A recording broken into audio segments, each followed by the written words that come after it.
Halo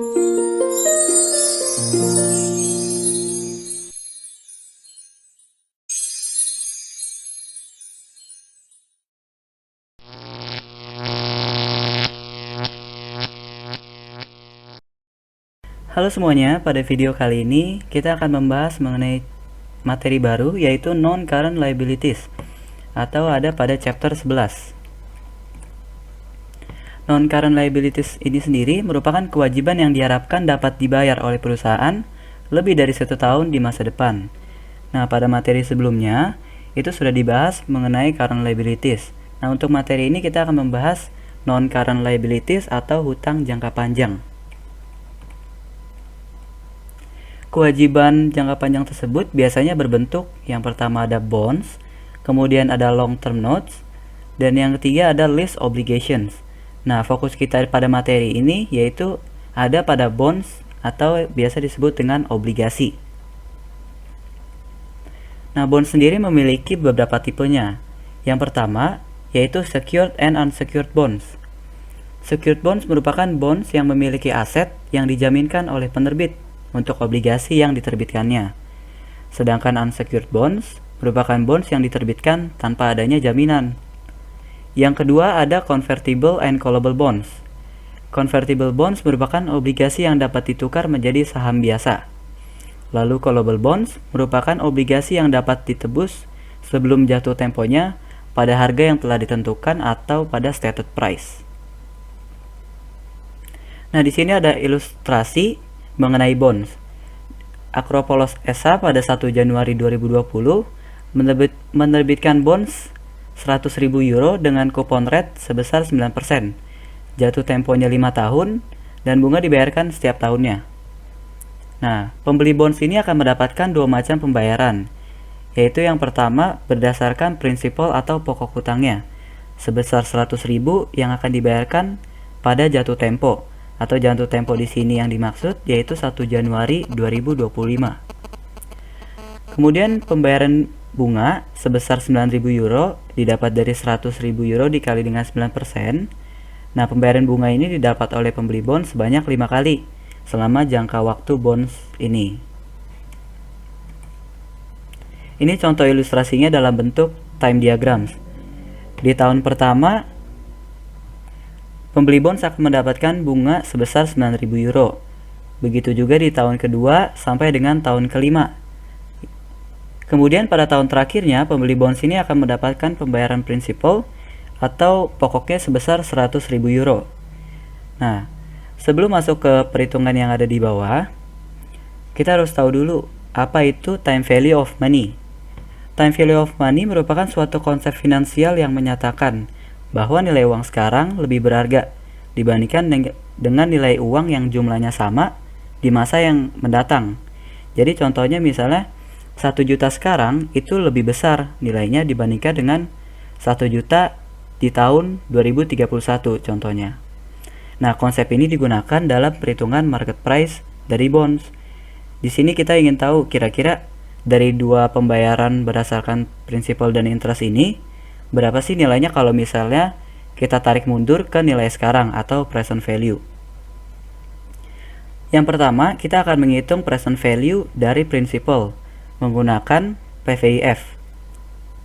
Apabila 100.000 euro tadi kita tarik mundur ke nilai masa sekarang, maka nilainya bukan lagi 100.000 euro, melainkan 64.993. Yang kedua juga kita akan menghitung present value dari interest yang diterima setiap tahunnya selama 5 tahun ke masa sekarang menggunakan rumus PVIFA.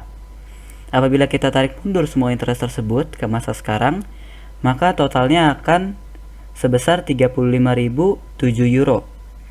Dan bila dijumlahkan, maka akan menghasilkan market price sebesar 100.000 euro atau biasa bonds ini disebut dalam kondisi face value, di mana market price sama dengan face value-nya.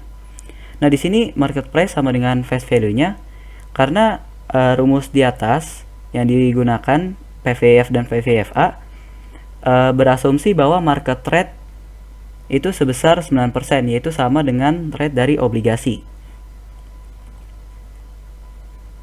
Kemudian ada rumus perhitungan yang digunakan pada bonds.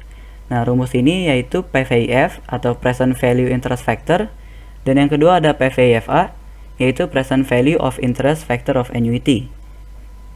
PVIF sendiri digunakan untuk menghitung nilai sekarang dari pokok hutang, sedangkan PVIFA digunakan untuk menghitung nilai sekarang dari bunga yang dibayarkan setiap tahunnya. Berikut rumus untuk PVIF dan PVIFA-nya. Kemudian untuk R yang dimaksud di sini di dalam rumus merupakan market rate, dan N yang dimaksud merupakan period of time atau periode dari bonds itu sendiri.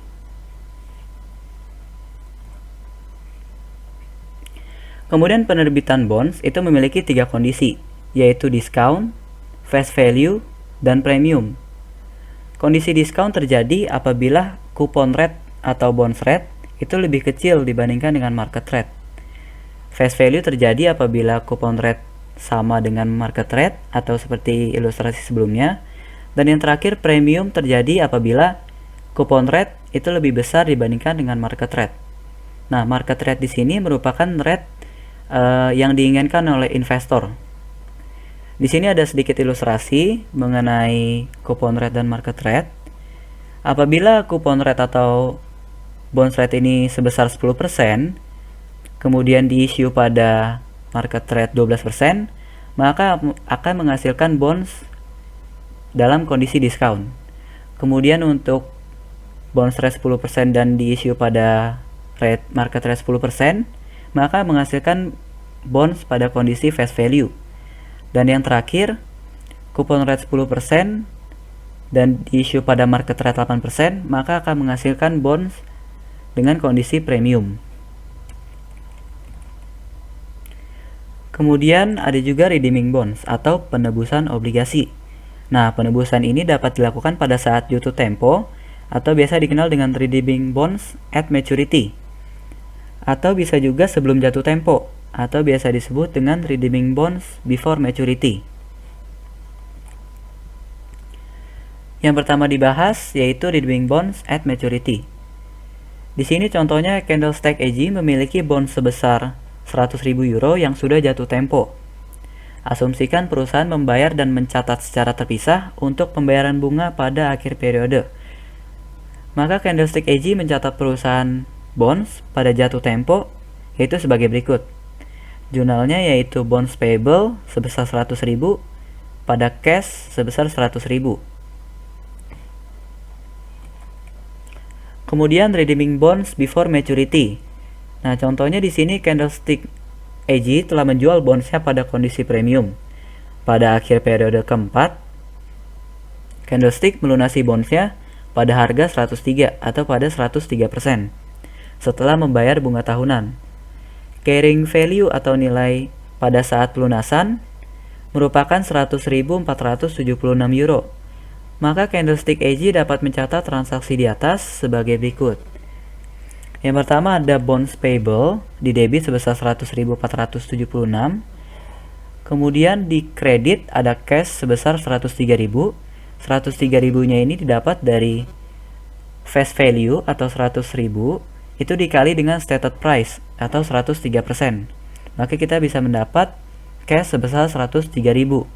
Nah, selisih dari pelunasan bond sebesar 100.476 dengan cash yang dibayarkan 103.000 akan menghasilkan loss on bonds redemption sebesar 2.524 euro.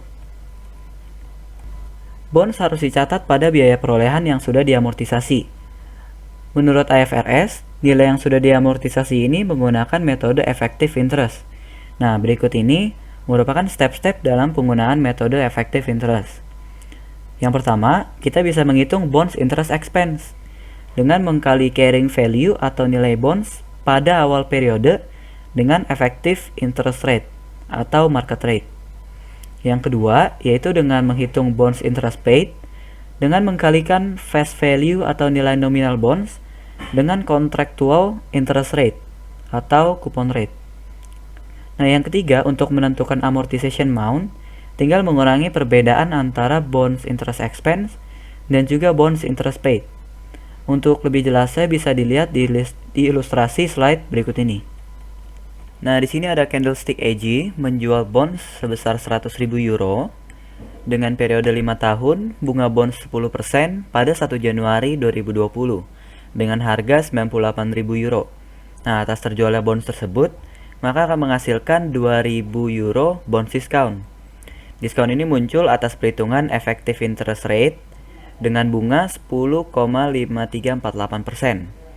Untuk bunga di periode pertama dihitung dengan cara yang pertama, ada bonds interest expense dikurang dengan bonds interest paid, maka akan menghasilkan bonds discount amortization.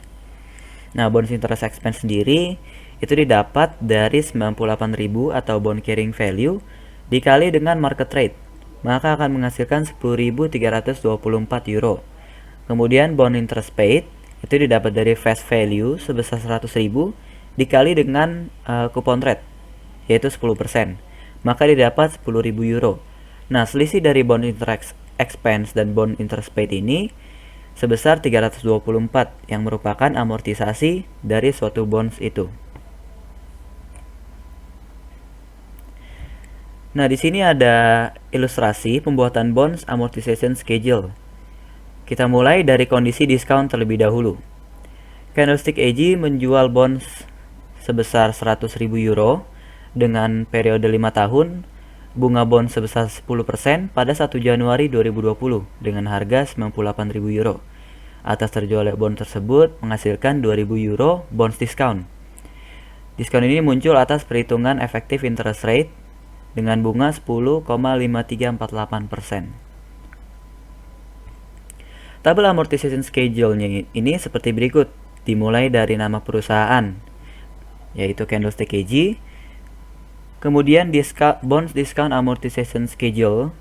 Kemudian ada metodenya, yaitu effective interest method. Annual interest payments, itu berarti bunganya dibayar setahun sekali. Dan yang terakhir, 10% bonds issued at 10,5348% atau coupon rate bonds issued at market rate, seperti itu. Kemudian di sini ada tabel yang pertama sebelah kiri, ini ada interest periods. Interest periods ini adalah periode pembayaran bunganya. Kemudian ada interest to be paid. Interest to be paid ini merupakan bunga yang dibayarkan kepada pembeli bonds.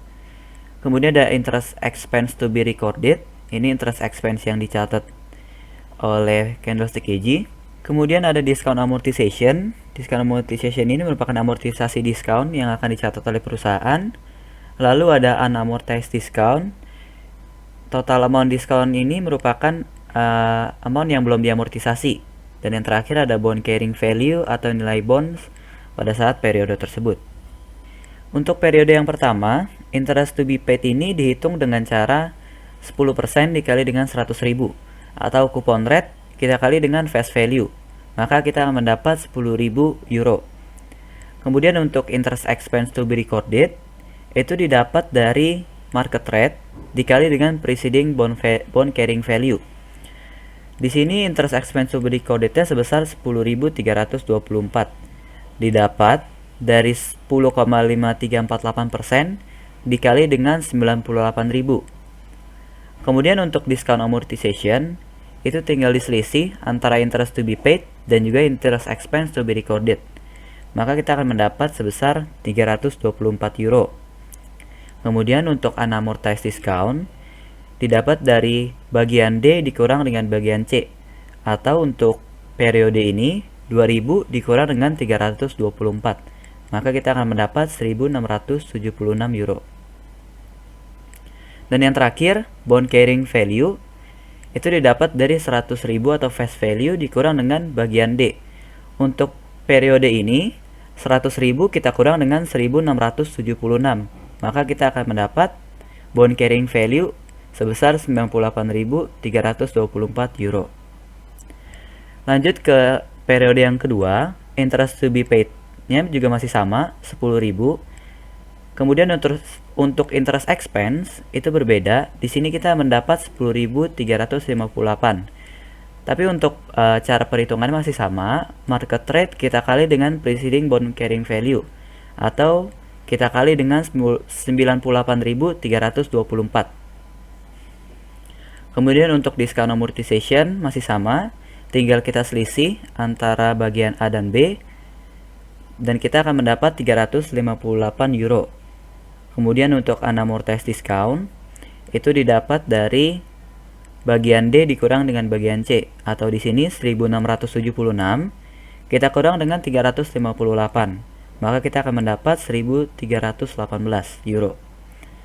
Kemudian untuk bond carrying value juga masih sama, 100.000 kita kurang dengan bagian D, atau 100.000 kita kurang dengan 1318, maka bond carrying value yang kita dapat sebesar 98.682. Untuk perhitungan selanjutnya juga masih sama caranya sampai periode terakhir, yaitu periode kelima. Sampai periode terakhir, apabila bond carrying value-nya tidak sebesar face value-nya, maka untuk perhitungan schedule tersebut ada yang salah atau ada yang error. Berikut ini merupakan contoh jurnal atas bond discount amortization schedule sebelumnya. Untuk yang periode pertama dan periode-periode berikutnya, jurnalnya sama, yaitu interest expense ada di debit, kemudian ada bonds payable dan interest payable di kredit. Untuk angkanya itu menyesuaikan dengan masing-masing periode yang telah dibuat di schedule tadi. Nah, untuk yang periode pertama, interest expense ini sebesar 10.324, bonds payable sebesar 324, dan terakhir interest payable sebesar 10.000. Nah, untuk yang interest payable, yang tadi itu kan dibilangnya interest to be paid. Nah, ini dicatat sebagai interest payable karena pembayarannya itu seharusnya pada 1 Januari. Tapi karena kita di sini melakukan adjustment, yaitu pada Desember 31, makanya di sini kita catatnya sebagai interest payable terlebih dahulu. Dan untuk bonds payable sebesar 324 merupakan discount amortization. Kenapa dia ada di kredit? Karena diskon ini sifatnya menambah bonds payable, di mana bonds payable akan bertambah pada sisi kredit. Kemudian untuk periode kedua juga sama, jurnalnya interest expense pada bonds payable dan interest payable, di mana angkanya menyesuaikan dengan tabel amortisasi yang sebelumnya. Kemudian di sini ada contoh untuk amortization schedule pada kondisi premium. Candlestick AG menjual bonds sebesar 100.000 euro dengan periode dan kupon rate yang sama, yaitu 5 tahun dan bunga bonds 10% pada 1 Januari 2020 dengan harga 102.000 euro. Atas terjualnya bonds tersebut menghasilkan 2.000 euro bonds premium.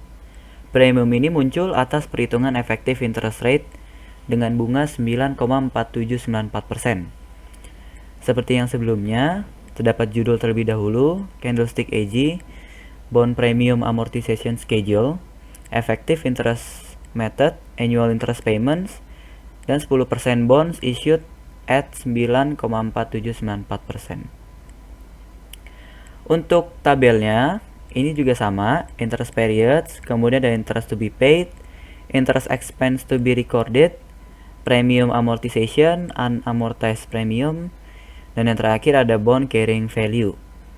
Hanya bedanya di sini bond carrying value-nya itu face value ditambah dengan unamortized premium. Kalau yang sebelumnya 100.000 dikurang unamortized discount. Untuk issue date-nya juga di sini tinggal kita salin dari soal. Yang unamortized premium sebesar 2.000 dan bond carrying value sebesar 102.000.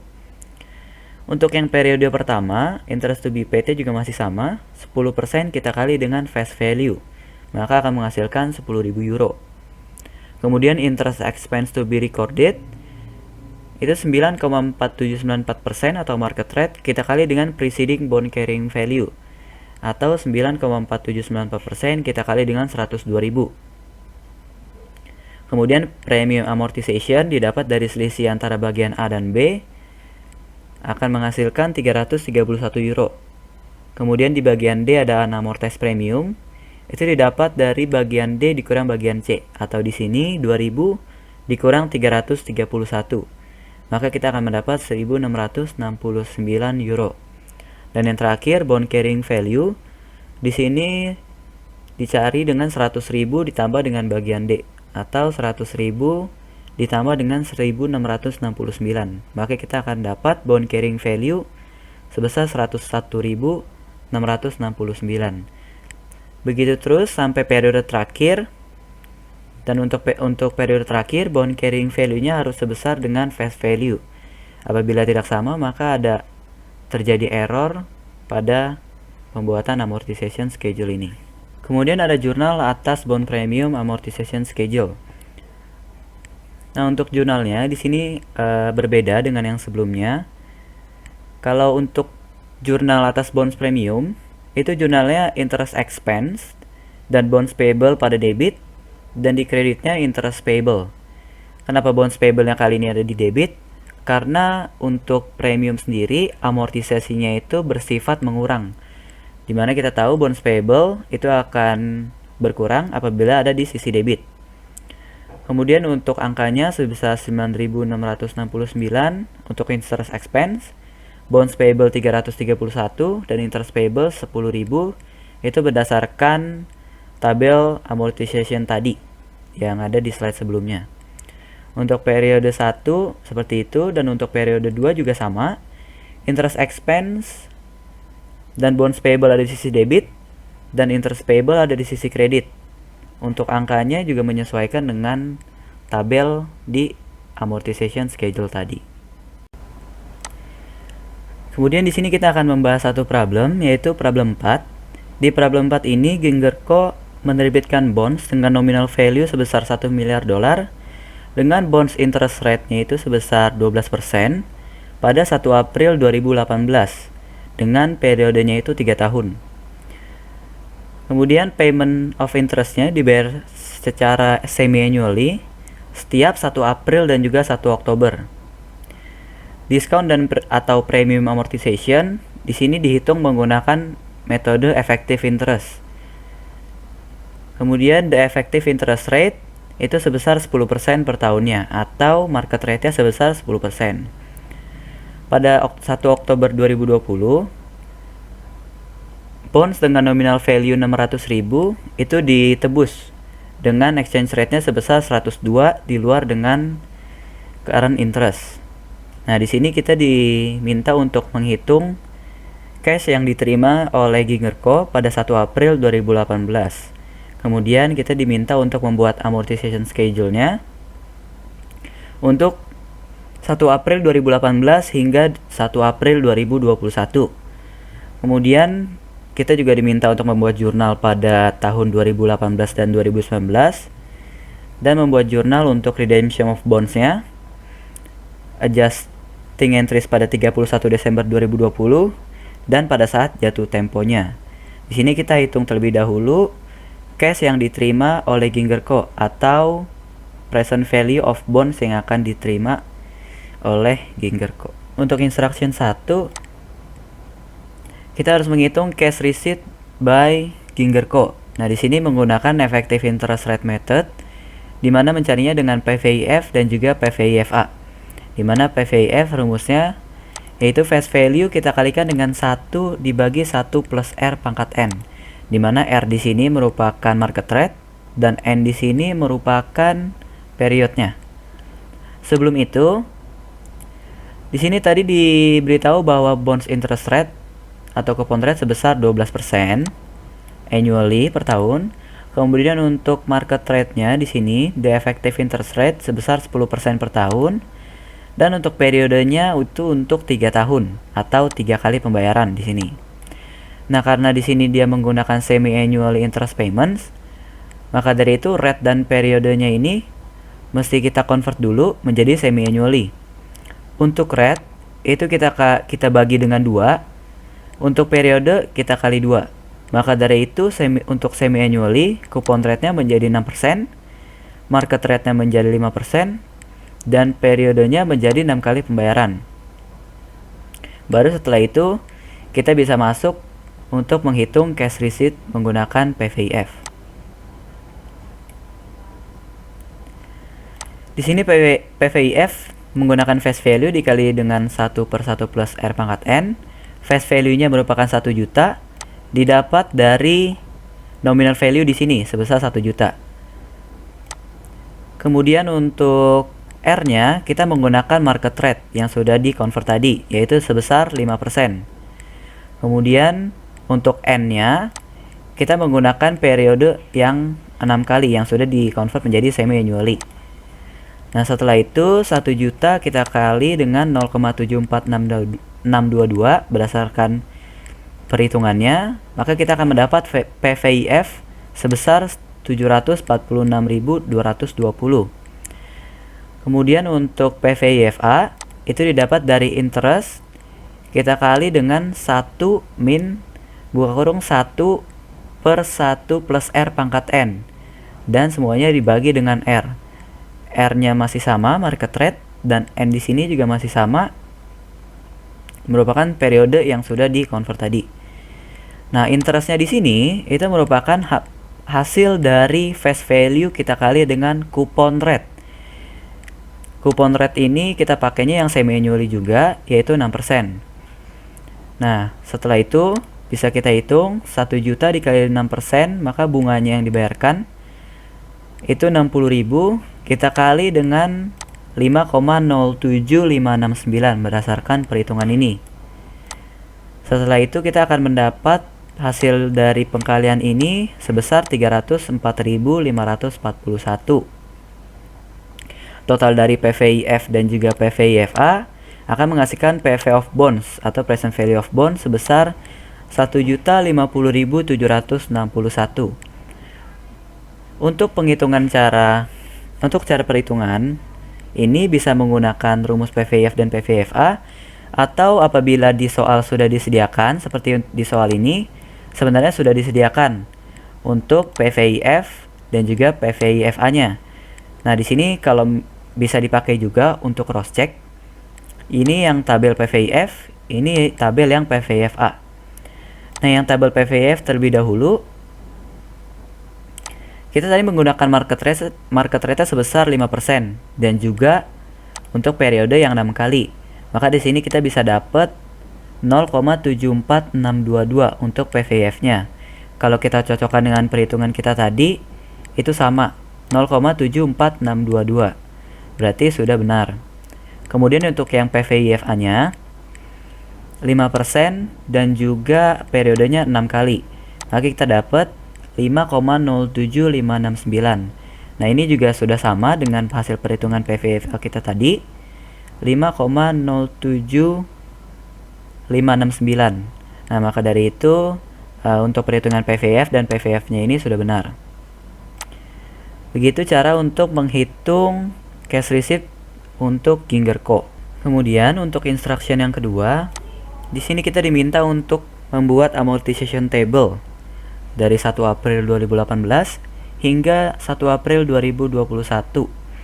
Nah, di sini sebelum kita membuat tabelnya, kita harus identifikasi terlebih dahulu bonds kita ini merupakan diskon atau premium. Nah, tadi kan sudah dijelaskan bahwa coupon rate ini sebesar 12%, kemudian market rate-nya sebesar 10%. Di mana coupon rate ini lebih besar dibandingkan dengan market rate.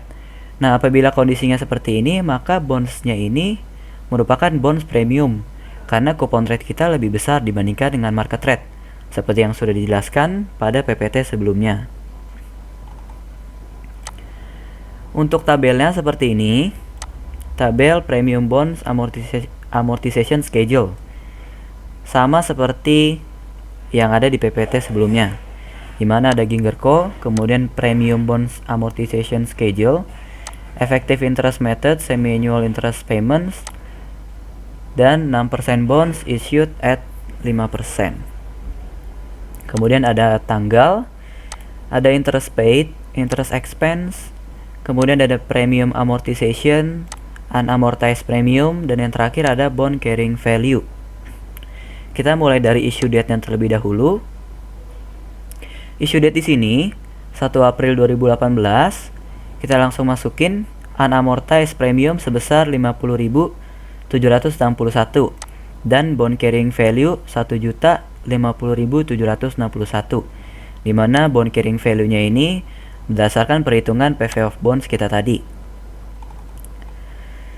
Kita masuk ke perhitungan periode yang pertama, 1 Oktober 2018. Interest paid-nya sebesar 6% dikali dengan face value, atau 6% kita kali dengan 1 juta. 1 jutanya itu merupakan nominal value ini atau face value. maka didapat 60.000. Kemudian untuk interest expense 5% atau market rate kita kali dengan preceding bond carrying value, atau 5% kita kali dengan 1.050.761. Kemudian untuk premium amortization di sini 7.462 didapat dari selisih interest paid dan interest expense. Lalu unamortized premium itu didapat dari bagian D dikurang bagian C, atau di sini 50.761 dikurang dengan 7.462. Maka didapat 43.299 untuk unamortized premium periode ini. Dan yang terakhir untuk bond carrying value itu didapat dari face value ditambah dengan unamortized premium, atau 1 juta ditambah dengan 43.299. Maka didapat bond carrying value sebesar 1.043.299. Lanjut untuk pembayaran interest periode kedua, interest paid juga masih sama, 6% dikali face value. Kemudian untuk interest expense ini 5% nya atau market rate-nya kita kali dengan preceding bond carrying value, yaitu yang 1.043.299. Maka didapat 52.165. Premium amortization juga sama, tinggal diselisih antara bagian A dan B, didapat 7.835. Kemudian unamortized premium di sini didapat dari 43.299 dikurang dengan 7.835. Dan yang terakhir bond carrying value 1 juta atau face value ditambah dengan unamortized premium untuk periode ini sebesar 35.464, atau bond carrying value untuk periode ini sebesar 1.035.464. Kemudian begitu terus untuk periode-periode berikutnya sampai pada periode terakhir. Interest paid sebesar 60.000, interest expense sebesar 50.471, premium amortization 9.529, dan unamortized premiumnya pada periode terakhir sebesar 0. Dan bond carrying value-nya di sini menjadi 1 juta. Apabila bond carrying value pada periode terakhir tidak sebesar 1 juta, maka dari itu ada error dalam perhitungan amortization schedule di sini. Selanjutnya untuk instruction yang ketiga, di sini kita diminta untuk membuat journal entries untuk tahun 2018 dan 2019. Kita mulai terlebih dahulu dari tahun 2018. Di 2018 ini kita mulai dari April 1, 2018. Itu merupakan issue date dari bonds. Untuk jurnalnya yaitu cash pada bonds payable sebesar 1.050.761. Angkanya didapat dari bond carrying value pada issue date atau yang pertama. Kemudian untuk jurnal kedua itu ada pada Oktober 1, 2018 atau periode pertama pembayaran bunga yang ada di sini. Untuk jurnalnya itu interest expense, bonds payable, dan yang terakhir cash ada di kredit. Bonds payable-nya di debit karena ini merupakan kondisi premium, di mana premium itu kan sifatnya nantinya akan mengurangi bonds payable. Makanya di sini bonds payable ada di sisi debit. Untuk angkanya di sini 52.538 itu disalin dari tabel amortisasi 52.538. Kemudian untuk bonds payable ini juga sama 7.462 itu disalin dari tabel. Dan yang terakhir cash 60.000 juga disalin dari tabel 60.000 yang periode pertama ini. Lanjut untuk jurnal yang ketiga di tahun 2018 itu ada pada Desember 31, 2018. Di sini kita ingin membuat adjustment atas bunga. Nah, adjustmentnya itu jurnalnya hampir mirip, interest expense, bonds payable pada interest payable. Kenapa interest payable? Karena ini kan adjustment, dimana sebenarnya pembayarannya itu ada pada 1 April 2019. Makanya di sini masih berbentuk interest payable. Untuk angkanya itu kita ambil dari tabel yang periode kedua 52.165.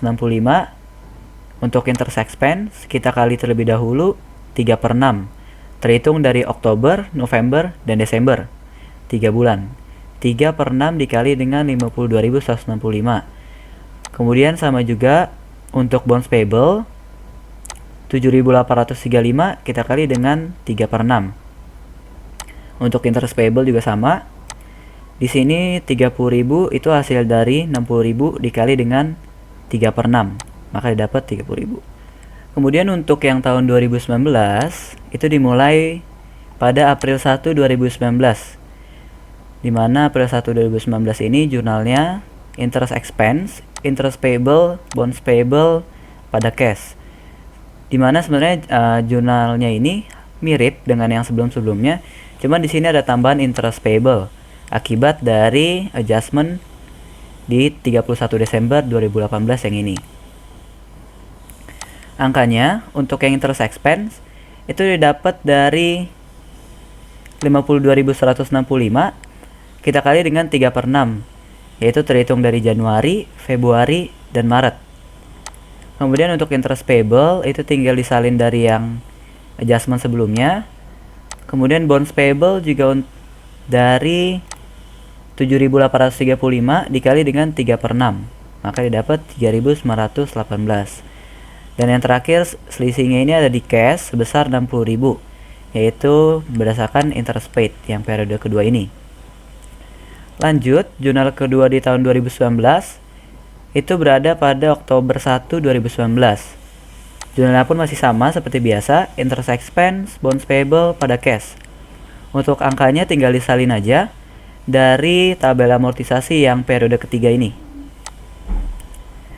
51.773 untuk interest expense, kemudian 8.227 untuk bonds payable atau amortisasinya, dan yang terakhir cash ada di kredit 60.000, itu dari interest paid yang ini. Terakhir di 2019 ada adjustment di Desember 31. Jurnalnya pun masih sama kayak adjustment sebelumnya, interest expense, bonds payable pada interest payable. Untuk jumlahnya, interest expense di sini 25.681 didapat dari 51.362 dikali dengan 3 per 6, sama seperti tadi, terhitung dari Oktober, November, dan Desember. Bonds payable juga sama, 4.319 didapat dari 8.638 dikali dengan 3 per 6. Dan interest payable dapat dari interest paid dikali 3 per 6, dapat 30.000. Nah, itu untuk jurnal 2018 dan 2019.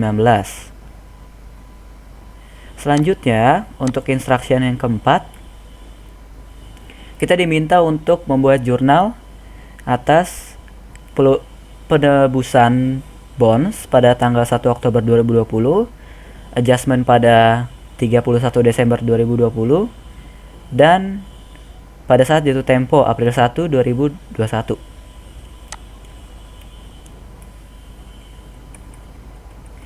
Di sini kita akan buat yang pertama dulu, yang redemption of bonds di 1 Oktober 2020. Nah, sebelum kita membuat redemption of bonds ini, karena dia ada di Oktober 1, 2020, di mana dia tepat pada pembayaran bunga, maka kita harus catat terlebih dahulu pembayaran bunganya, yaitu sebesar interest expense 50.930, bonds payable 9.070, dan cash 60.000 didapat dari tabel amortisasi yang periode kelima ini. Kemudian setelah kita mencatat pembayaran bunga pada Oktober 1, 2020, baru kita mencatat redemption of bonds yang diminta pada soal. Nah, di sini jurnalnya bonds payable, loss on bonds redemption pada cash. Nah, sebelum itu loss ini didapat dari selisih antara bonds dan juga cash. Tapi ini juga bisa gain tergantung dengan soalnya. Di sini kebetulan kondisinya loss. Jadi nanti sebelum kalian tulis di sini dikasih renggang dulu satu, nanti selisihnya itu baru menentukan apa itu loss atau gain. Nah, kebetulan di sini loss. Nah, untuk bonds payable ini sendiri 605.717 ini didapat dari informasi di soal. Informasi di soal dibilang untuk 1 Oktober bond yang dibayar atau ditebus itu sebesar 600.000, dimana 600.000 ini kan 600.000 dari 1 juta itu merupakan 60%-nya. Nah, untuk menghitung berapa bonds yang ditebus, itu berarti 600.000 dibagi 1 juta atau 60% dikali dengan bonds payable atau bond carrying value bonds payable pada 1 Oktober 2020. Kalau kita lihat di tabel amortisasi, maka dia ada di yang ini, di baris yang ini, yaitu sebesar 1.009.529. Berarti untuk bonds payable di sini 1.009.529 dikali dengan penebusannya sebesar 60%, maka didapat 605.717. Kemudian untuk cashnya, kita lihat lagi ke soal. Dia tadi menebus sebesar 600.000 pada saat exchange rate 102 atau 102%. Berarti di sini 600.000 kita kali dengan 102% atau dikali dengan 1,02, maka didapat 612.000. Kita lihat bonds yang ditebus itu sebesar 605.717, tetapi kita membayar 605.000 ini dengan harga 612.000. Nah, selisih inilah yang akan terjadi yang memunculkan loss on bonds redemption sebesar 6.283. Seperti itu. Kemudian kita masuk ke bagian yang B, adjusted for Desember 31, 2020. Di sini diminta untuk melakukan adjustment. Nah, adjustment yang di sini itu untuk periode yang kelima atau periode yang terakhir yang ini. Untuk jurnalnya juga masih sama, interest expense, bonds payable, dan interest payable. Yang interest payable-nya ada di kredit. Nah, untuk angkanya itu didapat dari tabel yang periode ke-6 atau terakhir ini, 50.471 dikali dengan 3/6, lalu kita kali dengan 40% atau 0,4. Kenapa dikali 40%? Karena 60% atas bond tersebut sudah di-redeem atau sudah ditebus pada Oktober 1, 2020. Jadi untuk 31 Desember 2020 ini, itu bonds payable-nya hanya tinggal 40%. Makanya kita kali dengan 40% atau 0,4. Begitu juga untuk bonds payable, didapat dari 9.529 dikali 3/6, lalu kita kali dengan 40% atau remaining bonds-nya. Didapat 1.906. Begitu juga dengan interest payable. 60.000 kita kali dengan 40% kali dengan 3/6. Dapat 12.000. Kemudian untuk bagian yang terakhir, yang pada saat jatuh tempo April 1, 2021, jurnalnya juga masih sama seperti yang tahun-tahun sebelumnya, yaitu interest expense, interest payable, bonds payable pada cash. Dimana untuk angkanya interest expense ini sama seperti tadi, didapat dari 50.471 dikali 3/6, terhitung dari Januari, Februari, Maret 2021. Baru dikali dengan 40%, didapat 10.094. Interest payable didapat dari tahun sebelumnya. Dan yang terakhir bonds payable didapat dari 9.529 dikali 40% dikali 3/6. Dan cash 24.000 juga sama, didapat dari 60.000 kali 40% kali 3/6. Maka didapat 24.000. Sekian pembahasan problem dan materi mengenai non-current liabilities. Maaf apabila ada salah kata atau yang kurang berkenan. Apabila ada pertanyaan lebih lanjut mengenai materi ini, bisa ditanya ke asus kalian masing-masing. Terima kasih buat yang udah nonton.